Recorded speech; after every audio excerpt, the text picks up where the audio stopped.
à l'endroit de mes familles, puisque, monsieur le directeur général, moi j'ai 3 familles. Ma famille biologique, ma famille politique et ma famille professionnelle, pour leur soutien indéfectible durant toutes les épreuves traversées et le long du chemin parcouru. Mesdames, Messieurs, le 2 mai 2024, le président de la République, son Excellence, Monsieur Bassirou Diomaye Diakhar Faye, m'a nommé directeur général de la Société des mines du Sénégal. Je lui témoigne toute ma gratitude pour sa confiance envers moi.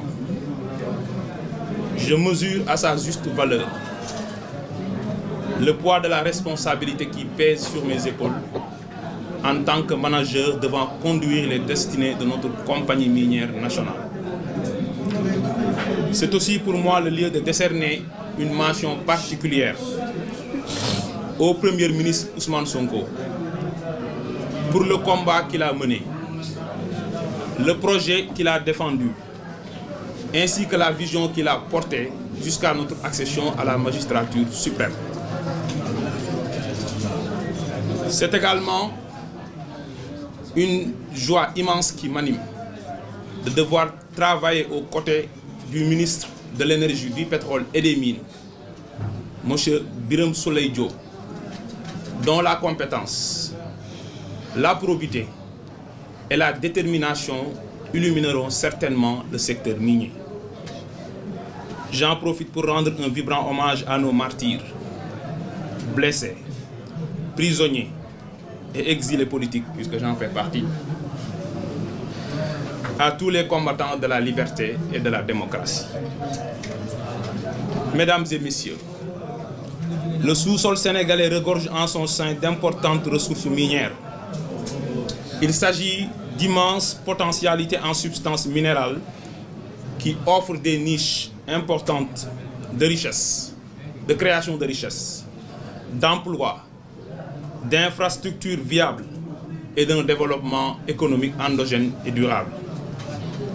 Des métaux précieux tels que l'or et le platine, en passant par les minéraux lourds que sont le zircon, l'ilménite, le rutile, les minéraux stratégiques comme l'uranium, le lithium, le manganèse ou la bauxite, les métaux de base que sont le cuivre, le nickel, le plomb, le chrome et la baryonite.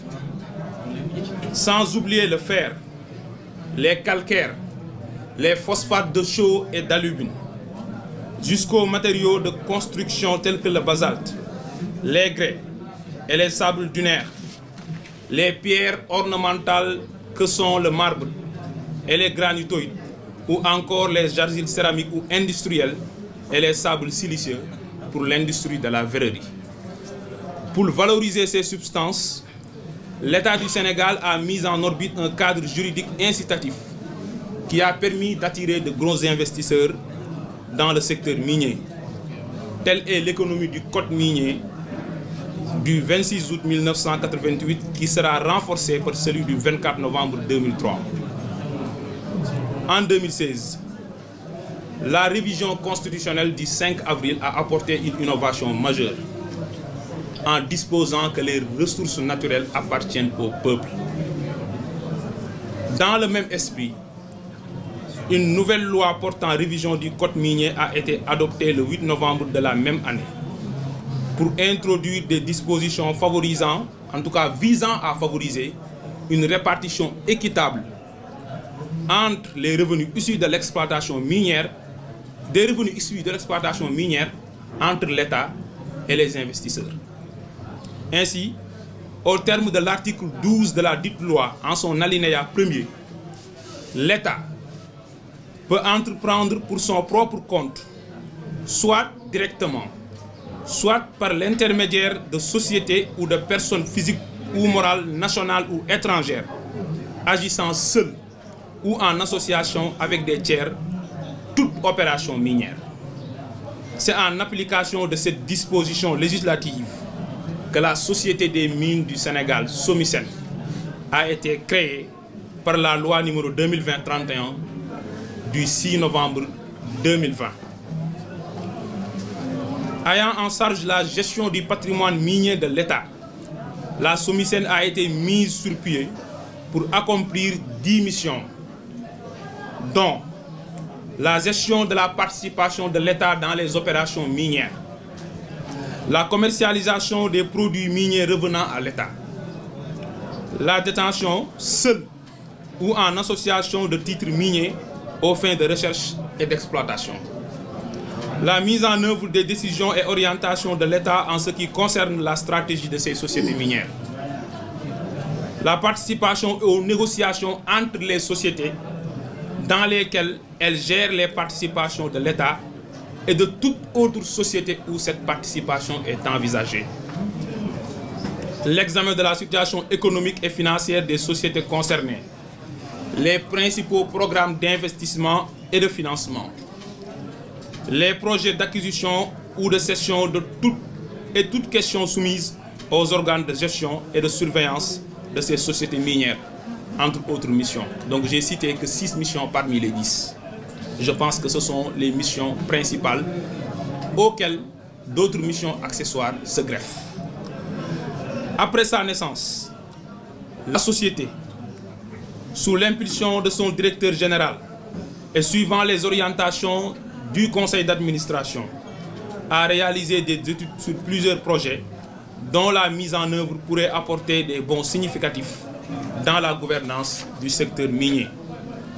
Dans la foulée, elle s'est dotée d'un plan stratégique dont l'objectif global est la suivante: promouvoir, développer et contrôler l'activité minière en vue de mettre en valeur de façon responsable et durable le potentiel minéral au bénéfice de tous.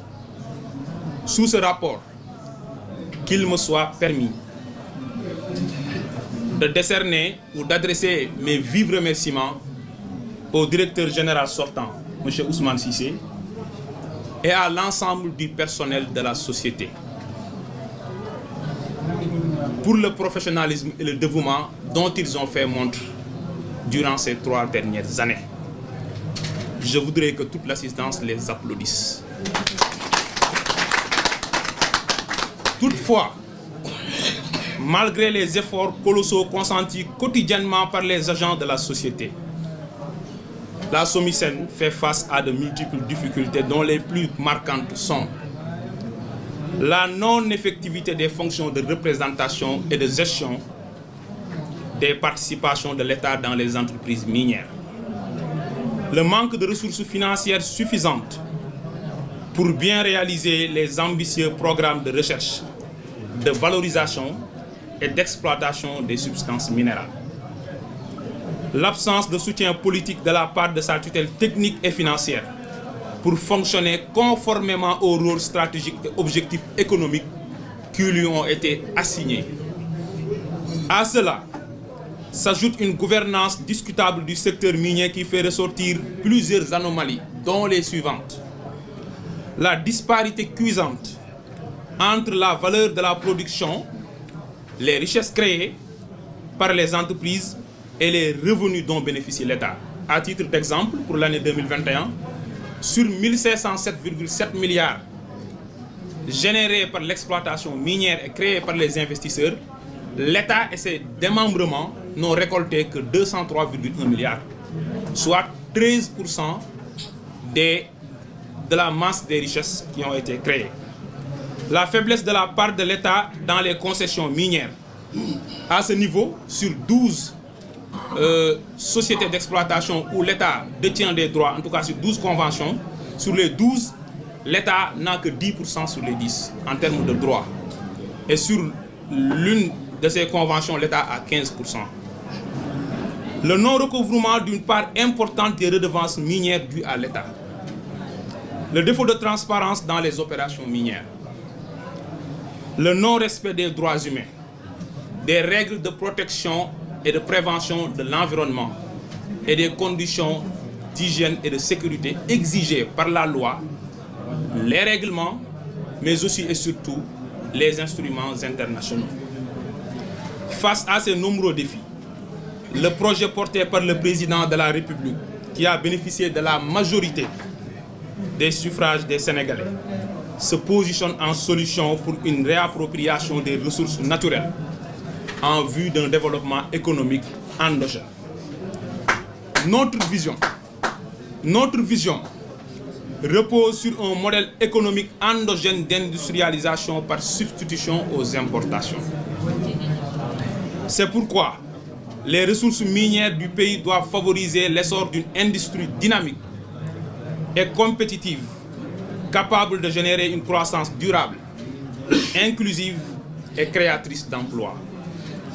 Notre pays ne doit plus exporter tous les minerais extraits de son sous-sol pour ensuite importer des produits finis issus de la transformation de ces mêmes minerais.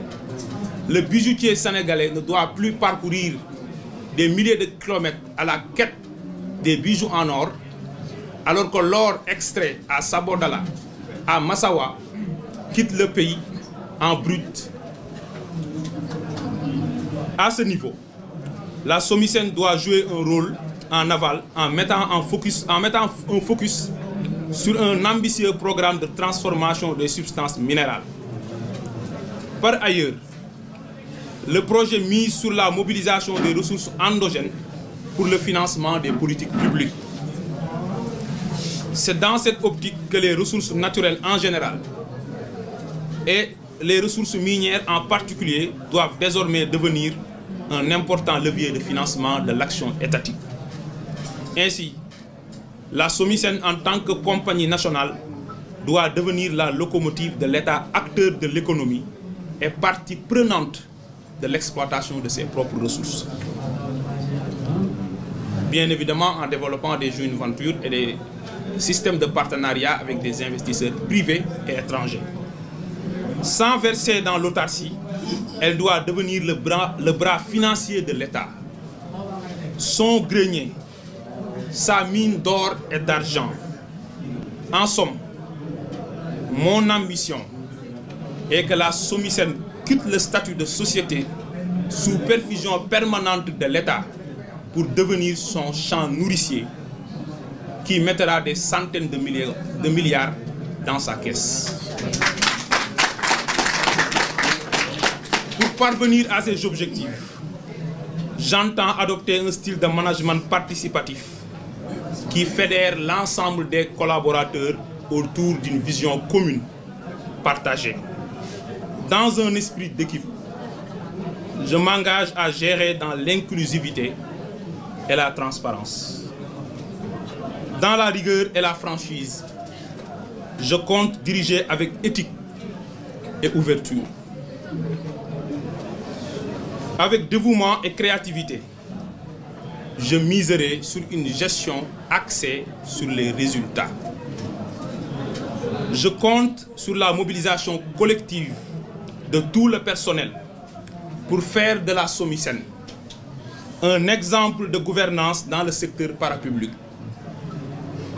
un fleuron de l'économie nationale et un leader dans l'exploitation durable, inclusive et responsable des ressources naturelles en Afrique. Telle est ma vision et telle est l'ambition qui m'anime. En tant que jeune placé à la tête d'une société publique, je représente toute une frange de la population à travers tous les actes que je prends et le comportement que j'adopte. Je ne veux pas décevoir.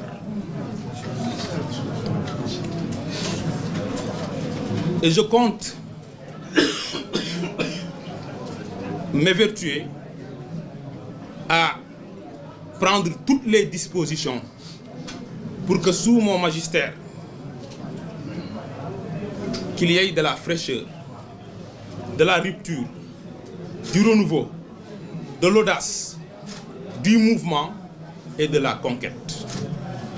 Ayant toujours en mémoire la confiance du président de la République et de son Premier ministre, les lourds sacrifices consentis par mes compatriotes pour l'aboutissement du projet, j'œuvrerai inlassablement pour le respect de nos engagements envers le peuple. devant Dieu et devant la nation. Je vous remercie de votre attention.